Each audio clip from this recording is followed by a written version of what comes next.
বিশেষ বুলেটিন জানানো যাচ্ছে যে একটি ছেলের পাঞ্জাবি নিচে একটি শার্ট পাওয়া গেছে।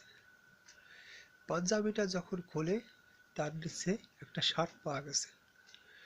শার্ট পরিধান করা ছিল। তো শার্টটা কখন পরেছে জানেন ভাইয়া? জানো না পুরা? বলতে পারেন? পারেন না তো? কোনটাই পড়লো? টাইমটা জানেন না? আসলে টাইমটা লেখা নেই, কেবল জানতো না।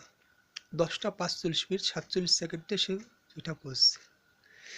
গোয়েন্দা সূত্রে জানা গেছে যে 10টা 45 মিনিট 47 সেকেন্ড, তার সেটা একটা কাগজের টুকরায় নিচেই সেটা পাওয়া গেছে। তো যাই হোক,